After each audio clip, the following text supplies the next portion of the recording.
Bonjour Monsieur Soral, j'aimerais avoir votre avis, s'il vous plaît.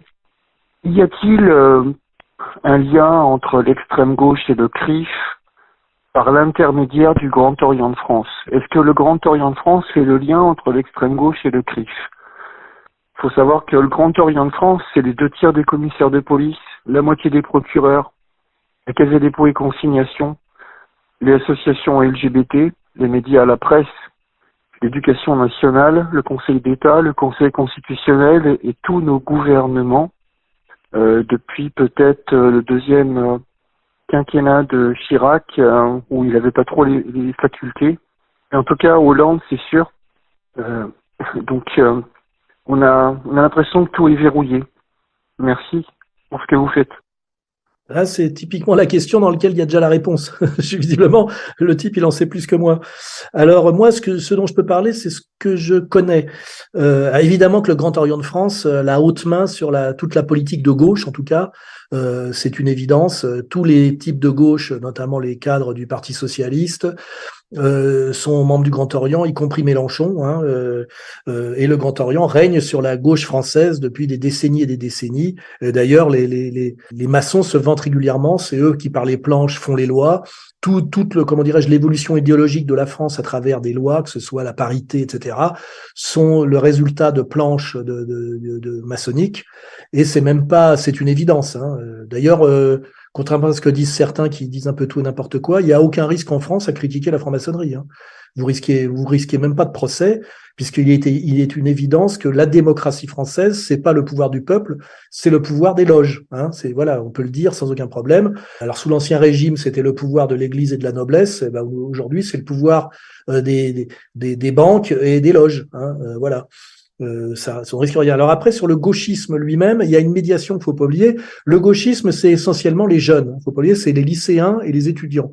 Et la médiation, je dirais, entre le pouvoir, et notamment le pouvoir du CRIF, hein, parce qu'on voit bien que le dîner du CRIF, c'est quand même le sommet du pouvoir, puisque c'est un dîner annuel où des gens qui appartiennent à une association, une nébuleuse d'associations communautaires représentant moins de 1% de la population française, dicte sa loi, ses volontés et ses anathèmes à tous les corps constitués français qui viennent se prosterner. Donc, il y a même plus de discussion sur, effectivement, où est le pouvoir en France. Il y a le dîner du CRIF. Hein, voilà.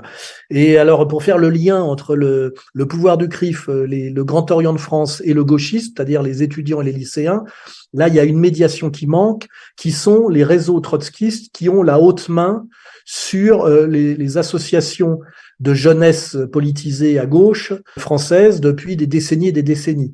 Et la grande évolution que j'y ai vue, c'est que dans le temps, ces réseaux trotskistes, ne pouvant pas être à contre-courant par rapport à la sensibilité de la jeunesse gauchiste, laissaient des forces dominantes s'exprimer, qui étaient essentiellement l'anti-impérialisme américain, l'anticolonialisme et le marqueur le plus fort qui était la cause palestinienne. Or, progressivement, tout ça, par un travail de manipulation des réseaux trotskistes, qui sont essentiellement les cadres des réseaux trotskistes, sont des intellectuels juifs ashkénazes qui se présentent comme de gauche, mais qui en fait, leur motivation première, c'est de lutter contre le fascisme et le racisme, ce qui leur permet comment dirais-je, des positionnements à géométrie variable.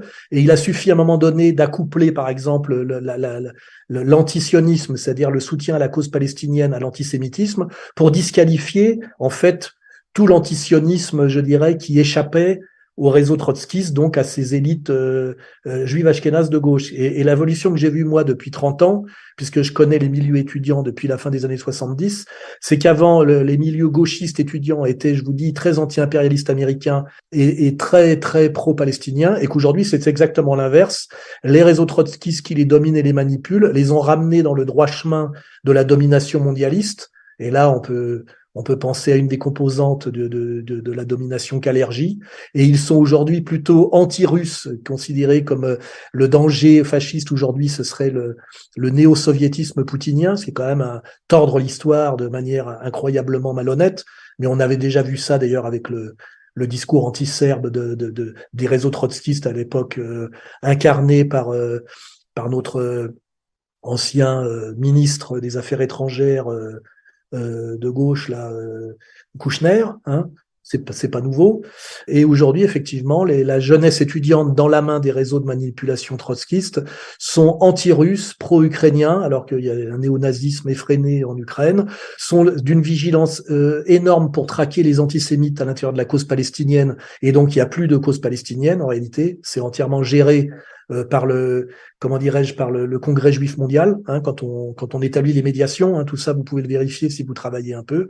Et les gens qui sont issus finalement de ce gauchisme anti-impérialiste américain et pro-palestinien comme moi, aujourd'hui se retrouvent qualifiés par des défenseurs du sionisme, du mondialisme et de l'Ukraine, se font traiter de fascistes ou de néo-nazis. Hein, on en est là aujourd'hui. Hein.